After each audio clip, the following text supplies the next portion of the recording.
بر محمد وآل محمد صلوات اللهم صل على محمد وآل محمد. ایک مرتبہ پھر بھی بر محمد وآل محمد بلند تر صلوات. اللهم صل على محمد وآل محمد. اعوذ باللہ من الشیطان الرجیم. بسم اللہ الرحمن الرحیم. وبه نستعین وهو خیر المعین والناصرین. الصلاة والسلام على أهلها واللعنة على أهلها. أما بعد، فقال الله سبحانه وتعالى في قرآن المجيد: بسم الله الرحمن الرحيم. والعصر إن الإنسان لفي خسر. بلندتر صلوات. اللهم صل على محمد. نعرہ تکبیر، اللہ اکبر. نعرہ رسالت، یا رسول اللہ. نعرہ حیدری، یا علی. حسینیت، زندہ باد. یزیدیت، زندہ باد. اہل بیت کے تمام دشمنوں پہ لعنت. بر محمد و آل محمد بلندتر صلوات. اللهم صل على محمد وآل محمد. بس آپ کے سامنے کچھ معروضات عرض کروں گا، کچھ نکات ہیں آپ کے سامنے، وہ عرض کروں گا انشاءاللہ. کہ دیکھیں کہ جب بھی انسان کی یہ عادت ہے کہ کوئی اگر چیز بنائے تو اسے بنا کر چھوڑتا نہیں ہے. مثال کے طور پر اگر انسان نے موبائل بنائی تو موبائل بنانے کے بعد اسے چھوڑ نہیں دیا، بلکہ اس کے لیے کچھ اغراض و مقاصد معین کیے کہ اگر میں موبائل بنا رہا ہوں تو میرا مقصد یہ ہوگا، اور پھر اس سے کون سا استفادہ کیا جائے گا. اگر کوئی صحیح استفادہ کرتا ہے تو اسے کیا ملے گا، اگر یہی موبائل کوئی غلط استعمال کرے گا تو اسے کیا ملے گا. یہ ہے ایک عام انسان کی بنسبت. لیکن اگر اپنے خالق کو دیکھا جائے کہ جو پوری کائنات کا مالک ہے، کہ جب زمین و آسمان کو خلق کیا تو فقط یہ نہیں تھا کہ زمین و آسمان کو خلق کرنے کے بعد اسے چھوڑ دیا جائے، نہیں، بلکہ اس میں مخلوق کو بھی خلق فرمایا. اب مخلوق کو خلق فرمانے کے بعد یہ ہو سکتا تھا کہ خداوند متعال مخلوق کو اپنے حال پہ چھوڑ دیں کہ مخلوق اپنے حال پہ ہی رہے، نہیں، اس کے لیے ہدایت کا بندوبست بھی فرمایا کہ کوئی ایسا ہادی ہونا چاہیے جو اس انسان کی ہدایت کرے، اسے بتائے کہ اصل اور حقیقی راستہ کون سا ہے، کہ تمہاری نجات کس راستے پر ہے. اور اس کے بعد یہ ممکن تھا کہ خداوند متعال انسان کو خلق کرنے کے بعد اسے فقط 50 سال 60 سال زندگی تو عطا کر رہا ہے، وہ زندگی بغیر کوئی کھائے پیے چیز عطا کر دیتا کہ کچھ تمہیں کھانا پینا نہیں ہے، وہ تو کن فیکن کا مالک ہے، وہ تو کچھ بھی کر سکتا ہے. نہیں، یہ بھی نہیں. پھر اس انسان کے لیے، مخلوقات کے لیے تمام نعمتیں مہیا فرمایا کہ میں نے اسے خلق کیا ہے، یہ زمین پر جائے اور تمام نعمتوں سے استفادہ کرے. کہ جو میں نے نعمتیں خلق کی ہیں، اب امتحان ہے کہ وہ نعمتوں پر شکر ادا کرتا ہے یا کفر ادا کرتا ہے، کفر کرتا ہے یا شکر کرتا ہے. اگر شکر کرے گا تو نعمتیں زیادہ ہوں گی، اگر نہیں کرے گا تو نعمتیں کم ہوں گی. اچھا، یہ خداوند متعال نے انسان کو یہ طریقہ بتایا کہ دیکھیں یہ ہادی میں نے آپ کے لیے مقرر کیا ہے کہ جو آپ کو بتائے گا کہ ہدایت کا راستہ کون سا ہے اور گمراہی کا راستہ کون سا ہے. کہ اگر جو بھی انسان اپنی مرضی کے ساتھ زندگی بسر کرے گا، جو بھی اپنی مرضی کے ساتھ اپنا ہادی مقرر کرے گا، جو بھی اپنی مرضی کے ساتھ راستہ اختیار کرے گا، وہ کبھی بھی فلاح کا راستہ نہیں ہے. راستہ وہی اختیار کرنا ہوگا جو میں نے بتایا ہے. انسان کی ہدایت کے لیے 1,24,000 نبی بھیجے، کہ جو انسان کی ہدایت کرتے رہے، اور اس کے بعد نبوت کے بعد امامت کا سلسلہ، اور ابھی تک قائم آل محمد علیہ السلام موجود ہیں۔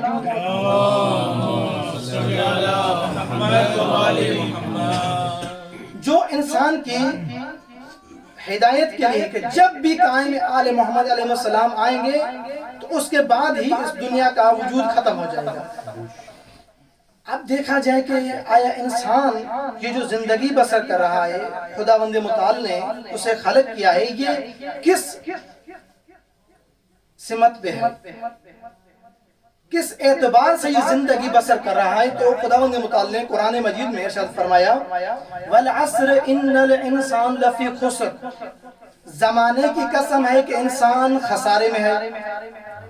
اب یہ موضوع تو ویسے خشک ہے کہ اگر عوام کے سامنے پڑھا جائے تو تھوڑا سا کم سنیں گے، لیکن طالب علم میں سارے ظاہر بات ہے، اس پہ کچھ نکات عرض کروں گا انشاءاللہ کہ خداوند متعال یہ فرما رہا ہے کہ وَالْعَصْرِ إِنَّ الْإِنسَانَ لَفِي خُسْرٍ، کہ زمانے کی قسم ہے کہ انسان خسارے میں ہے۔ اب انسان اس زمانے سے خسارہ اٹھا رہا ہے۔ کس طرح کہ انسان زمانی ہے اور انسان اس زمانے کی زد میں ہے کہ جیسے ہی یہ زمانہ گزر رہا ہے تو انسان کی زندگی کم ہو رہی ہے۔ ہم بظاہر یہ سمجھ رہے ہیں کہ ہم دنیا میں آئے، اب جوان بن گئے، بوڑھے بن گئے، ہم زندگی بسر کریں، نہیں، بلکہ یہ جو انسان کی زندگی زمانہ گزر رہا ہے یہ گزر نہیں رہا، زندگی جی بھی رہا ہے اور موت کے قریب بھی ہو رہا ہے۔ یہ ہر سانس جو انسان لے رہا ہے یہ اسے موت کے قریب کر رہی ہے، کہ جس طرح مولا امیر علیہ السلام نے نہج البلاغہ میں فرماتے ہیں، صلوات پڑھیں محمد و آل محمد کی ذات پر۔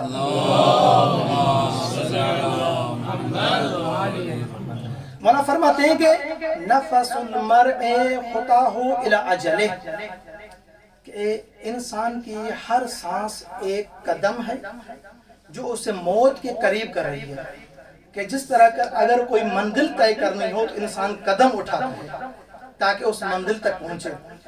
اور مولا فرماتے ہیں کہ یہ انسان کی ہر سانس جو یہ لے رہا ہے یہ ایک قدم ہے جو اسے موت کے قریب کر رہی ہے۔ یہ سانس اٹھائی، اب یہ قدم تھا، موت کے قریب ہو گیا۔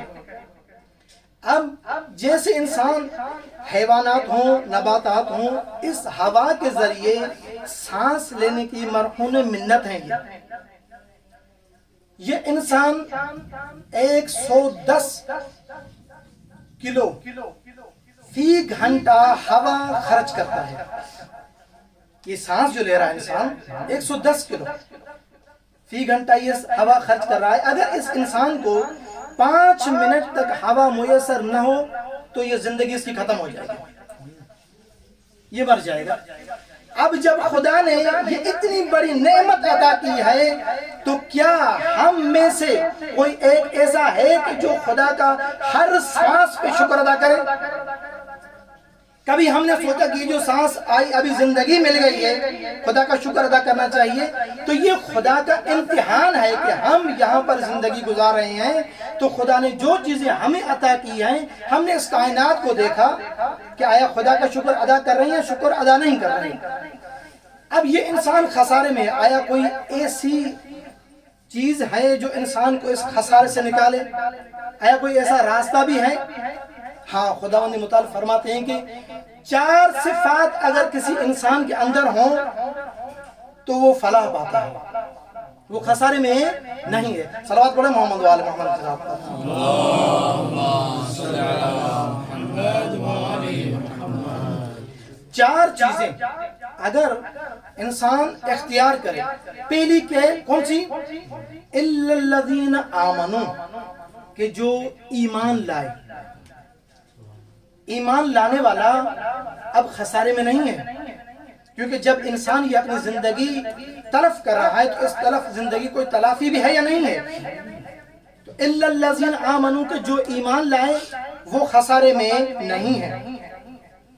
اور خداوند متعال نے فقط ایمان کی بات نہیں کی، کہا کہ جو بھی ایمان لائے اور عمل صالح انجام دے اس کے لیے جنت میں باغات ہوں گے کہ جس کے نیچے نہریں ہوں گی۔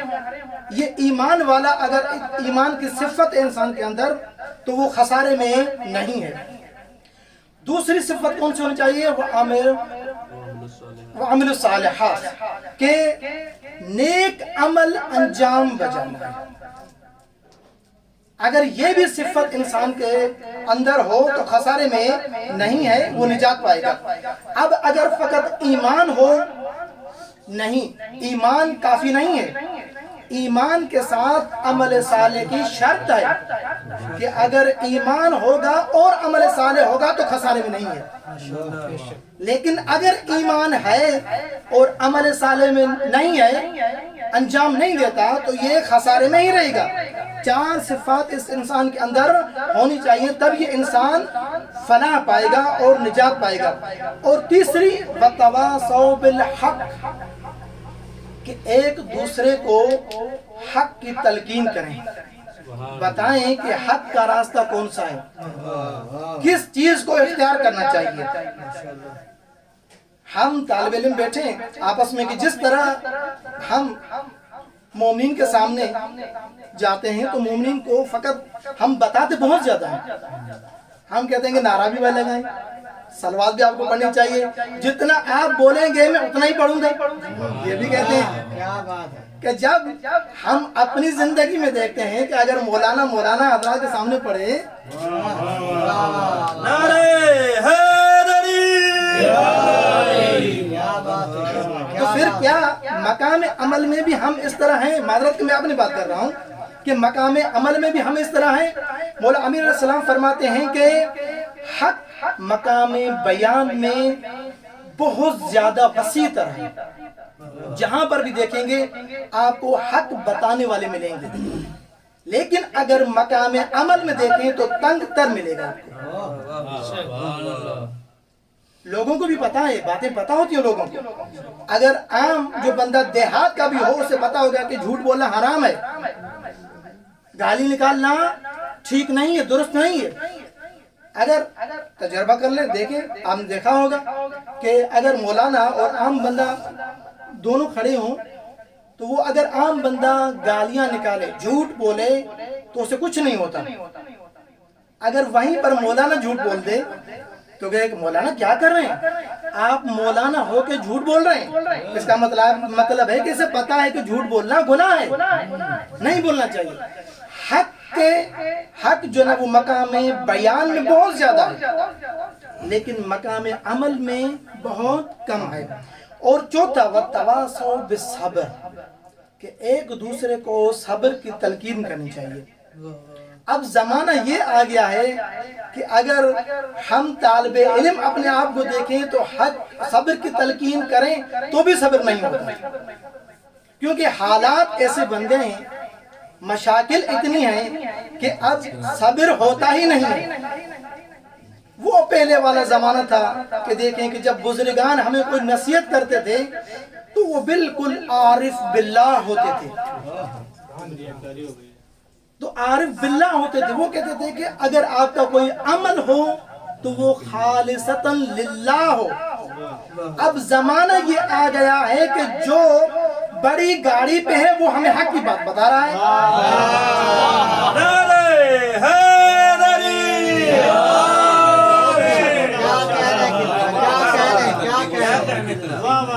اور صبر کی تلقین کرتا ہے کہ آپ صبر کریں۔ دیکھیں امام زمانہ آپ کے ساتھ ہے، آپ امام زمانہ کے طالب علم، معذرت کے ساتھ میں جملہ کر رہا ہوں کہ آپ امام زمانہ کے طالب علم ہیں۔ اب میں کیسے صبر کروں کہ جب وہ خود اتنی بڑی گاڑی پہ ہے اور میں پیدل چل رہا ہوں، میرے پاس تو کچھ نہیں ہے۔ اب وہ پہلے والا زمانہ تھا کہ جب بزرگان چلتے تھے تو ان کے چلنے سے، ان کے قول و فعل سے پتہ چلتا تھا کہ خدا ہمیں یاد آتا تھا۔ اب وہ زمانہ نہیں رہا۔ امام علیہ السلام، امام جعفر صادق علیہ السلام فرماتے ہیں صلوات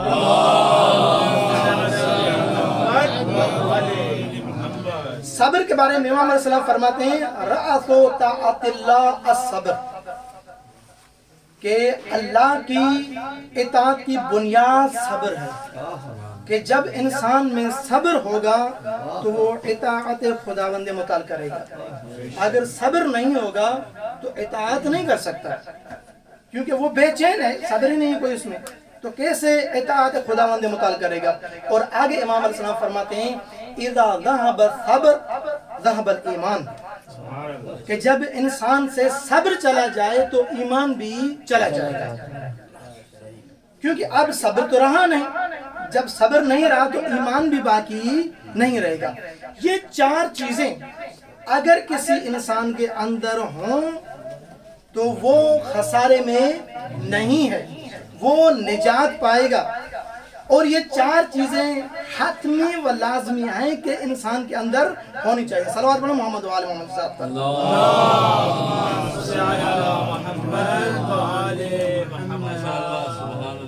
کہ دیکھیں ہم سارے طالب علم ہیں اور ہمیں پتہ ہے کہ خداوند متعال نے اس مہینے کو کتنا عظیم مہینہ کرا دیا ہے اور سارے صائم بھی ہیں۔ اور جب ہم یہ روزہ رکھتے ہیں تو کیوں روزہ رکھتے ہیں؟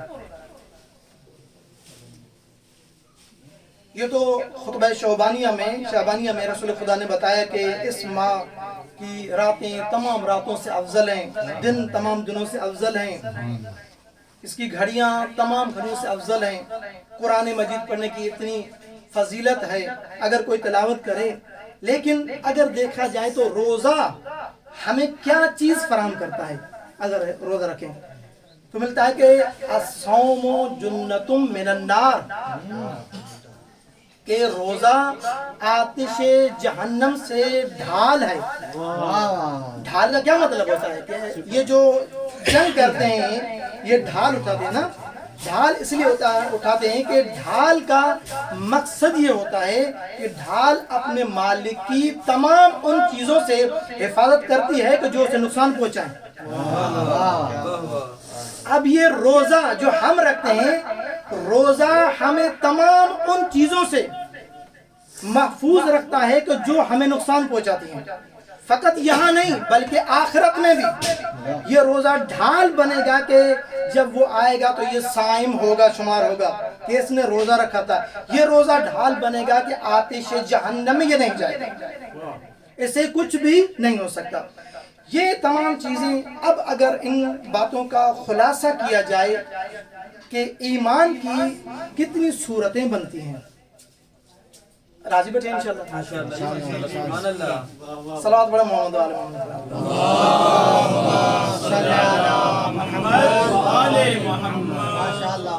میں جتنا بھی پڑھوں لیکن یہ یقین ہے کہ روزہ اپنے ٹائم پہ ہی کھلے گا انشاءاللہ، کیونکہ وہ ویسی مجلس نہیں ہے، یہ مجلس وہی ہے کہ مقرر وقت ہے اس کا۔ اگر خلاصہ کیا جائے کہ ایمان کی کتنی صورتیں بنتی ہیں، اگر دیکھا جائے کہ ایمان کی 3 صورتیں بنتی ہیں۔ ایک ایمان بلا عمل، مومن تو ہیں لیکن عمل نہیں ہے، کیا یہ نجات پائے گا؟ ہرگز یہ ایمان اس کا ذریعہ نجات نہیں ہے۔ کیوں؟ کیونکہ قرآن مجید خود یہ فرماتا ہے کہ ایمان کے ساتھ عمل صالح شرط ہے۔ اگر ایمان ہے عمل صالح نہیں ہوگا تو اس کا یہ نجات نہیں پائے گا۔ پہلی صورت یہ، اور دوسری صورت کہ عمل بلا ایمان، کہ عمل تو کر رہا ہے لیکن ایمان نہیں ہے۔ جب کوئی مریض ہو جائے تو پھر دوائی لینے جاتا ہے نا، اگر ایمان نہ ہو اور دوائی لینے جائے گا کبھی بھی نہیں جائے گا، کیونکہ اس کا ایمان ہی نہیں کہ دوائی ٹھیک کرتی ہے۔ اگر ایمان ہوگا تو پھر جا کر وہ اگر دوائی لے گا تو پھر اس کا اثر بھی ہوگا، لیکن اس کا ایمان تو نہیں، فقط عمل ہے۔ یہ عمل ہے، عمل بلا ایمان، یہ بھی نجات کا ذریعہ نہیں ہے۔ کیوں؟ کیونکہ یہ جو عمل انجام دے رہا ہے، جس کے لیے انجام دے رہا ہے، اس کا ثواب و اجر و ثواب اس کے ذمہ ہے، خدا کے ذمہ نہیں ہے۔ کیوں؟ کیونکہ اس کا ایمان تو ہے ہی نہیں، اس نے فقط عمل انجام دیا ہے، تو یہ بھی نجات کا ذریعہ نہیں ہے۔ اور تیسری صورت بن جاتی ہے کہ ایمان با عمل، کہ ایمان ہے اور عمل بھی ہے تو پھر یہ نجات کا ذریعہ ہے، اس کے ذریعے سے نجات انسان پائے گا۔ کیوں؟ کیونکہ قرآن مجید نے واضح الفاظ میں یہی کہا ہے، جہاں پر بھی ایمان کی بات آئی وہاں پر یہی فرمایا کہ ایمان کے ساتھ عمل صالح لازم ہے، شرط ہے۔ حصول جنت کا معیار ایمان کے ساتھ عمل صالح ہے، کہ اگر ایمان ہو عمل صالح نہ ہو تو جنت نہیں ملے گی۔ صلوات پڑھیں محمد و آل محمد کے ساتھ پر۔ اور پھر خداوند متعال نے یہ انسان کو کچھ طرق بتائے، ذریعے بتائے نجات کے، کہ یہ ذریعے ہیں کہ اگر آپ اختیار کریں گے تو آپ فلاح پائیں گے، کامیاب ہوں گے۔ اور ہم طالب علموں سے زیادہ جو ہر وقت ائمہ معصومین علیہ السلام کی احادیث اور ان پہ مطالعہ کرتے رہتے ہیں اور پڑھتے ہیں، ہم سے زیادہ کون بہتر جانے گا کہ فلاح کس چیز میں ہے؟ کہ ہم ہی جانتے ہیں کہ فلاح کس چیز میں ہے، لیکن یہ ہے کہ اگر ہم صائم ہیں، یہ میں آپ کے لیے بزرگان کے لیے نہیں کہہ رہا، اپنے لیے کہہ رہا ہوں کہ ہم اگر صائم ہیں تو یہ روزہ ہمارے لیے ڈھال ہے ان چیزوں سے جو ہمیں نقصان پہنچاتی ہیں۔ بس خدا ہمیں یہ توفیق دے کہ ہم اس ماہ کو صحیح طریقے سے درک کریں۔ اور خداوند متعال کا یہ کہ جو بھی شخص ایمان لائے، عمل صالح کرے اور توبہ کرے تو خداوند متعال میں بخشنے والا ہوں، میں اسے بخش دوں گا۔ یہ خدا کی بنسبت ہے کہ خدا بخشنے والا ہے، فقط وہ ہستی نہیں ہے جو بخشنے والی ہے۔ اگر دیکھیں کہ در اہل بیت پہ پر جو بھی آ جائے وہ نجات پاتا ہے، جتنا بڑا بھی گنہگار ہو، جتنی بھی اس کی مشکل ہو وہ حل ہو جاتی ہے۔ اگر ہم تاریخ میں دیکھیں تو تاریخ میں ایک ایسا گنہگار بھی ملتا ہے کہ جو بڑا گنہگار تھا، کہ جس نے قافلہ حسین کو روکا تھا، کہ جو مصیبتیں اور مشاکل آئیں امام حسین علیہ السلام پر وہ اس شخص کی وجہ سے تھی۔ قافلے کو روکنے والا ہے ریگستان میں، لیکن اتنے گناہ ہونے کے باوجود بھی جب یہ نجات کی طرف اس کو یہ صدا بلند ہوتی ہے، آواز آتی ہے کہ اب تم فلاح پانے والے ہو، کہ اگر تم فلاح پانا چاہتے ہو تو ایک راستہ ہے، وہ راستہ ہے در حسین کا، اس پہ آ جاؤ تو تم نجات پاؤ گے۔ اور وہ کون ہے؟ پہلے حر تھا، بعد میں حر علیہ السلام بن گیا۔ حر کے پاس کیا نہیں تھا؟ سب کچھ حر کے پاس تھا، مال و دولت تھی، شجاعت تھا، حتیٰ کہ بتاتے ہیں کہ ابن زیاد کے لشکر میں سب سے شجاع ترین یہ تھا کہ جو فوجوں کی رہنمائی کرتا تھا، حتیٰ کہ 1000 گھڑ سوار سے یہ مقابلہ کر سکتا تھا، اتنا بڑا شجاع تھا۔ لیکن پھر بھی دیکھا کہ اب شجاع فقط نجات کا ذریعہ نہیں ہے، اگر نجات پانی ہے تو در حسین پر جھکنا پڑے گا۔ اور یہی وہ لمحہ تھا کہ جب حر گنہگار سے علیہ السلام کی طرف آ رہے ہیں، اور جب در حسین پہ آئے، آنے کا انداز عجیب تھا، اس طرف آئے کہ سر جھکا ہوا ہے اور پشیمان ہے بالکل، کہ اب دیکھا کہ میں آقا حسین سے معذرت کر لوں کہ میں نے اتنا بڑا گناہ کیا ہے کہ اگر مجھے نجات ملنی ہے تو در حسین سے ملنی ہے۔ اور امام حسین علیہ السلام پر اپنے بیٹے قربان کرنے، بیٹے قربان کرنے کے بعد یہی حر ہے کہ جب خود دیکھتا ہے کہ اب مجھے جانا چاہیے اور شہادت پانے کا وقت آ گیا ہے، تو یہی امام حسین کے قریب آتے ہیں، قریب آ کر کہتے ہیں کہ آقا مجھے اجازت دیں کہ اب میں جاؤں اور آپ پہ قربان ہو جاؤں۔ اب حر کے زندہ رہنے کا کوئی مقصد ہی نہیں ہے کہ میں آپ پہ قربان ہونے کے لیے آیا ہوں۔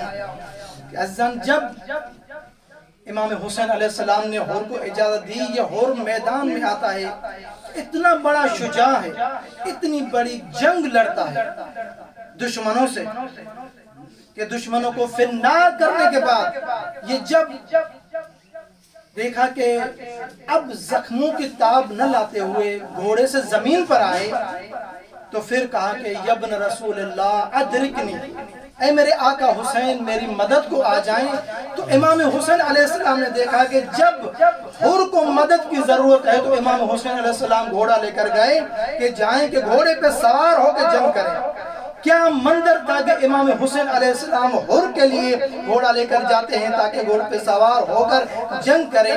آئے میرے آقا حسین کتنے مظلوم ہیں کہ جب اس کا لفظ جگر علی اکبر شہید ہو رہا تھا تو حسین کا کوئی بس نہ چلا، حسین مدد کو نہ پہنچے۔ عزیزان کربلا کے دو ایسے شہید ملتے ہیں جن کے لیے روایتیں ملتی ہیں فَقَطَّعُوهُ بِسُيُوفِهِمْ إِرْبًا إِرْبًا، کہ جن کے جسم کو ٹکڑے ٹکڑے کر دیا گیا۔ ایک ہے حسین کا لقب جگر جو علی اکبر ہے کہ جس کو دشمنوں نے جسم کے ٹکڑے ٹکڑے کر دیے، اور حسین وہ ٹکڑے اٹھانے کے لیے گیا تھا، اور جانے کا انداز کیا تھا، کیفیت کیا تھی کہ یہ فرما رہے تھے کہ اب آنکھوں کا نور ختم ہو گیا ہے، حسین دیکھ نہیں سکتا۔ اور دوسرا ہے حسین کا بھائی باب الحوائج حضرت عباس علیہ السلام، اس کے لیے بھی ملتا ہے کہ جب عباس علیہ السلام گھوڑے سے زمین پر آئے تو دشمنوں نے اس طرح وار کیے کہ عباس کے جسم کے ٹکڑے ٹکڑے کر دیے۔ یہ دو کربلا کے شہید تھے۔ حسین ہر ایک کی مدد کے لیے جاتے تھے لیکن اپنے نہ لگتے جگر کو بچا سکے اور نہ اپنے بھائی باب الحوائج کو بچا سکے۔ وَسَيَعْلَمُ الَّذِينَ ظَلَمُوا أَيُّ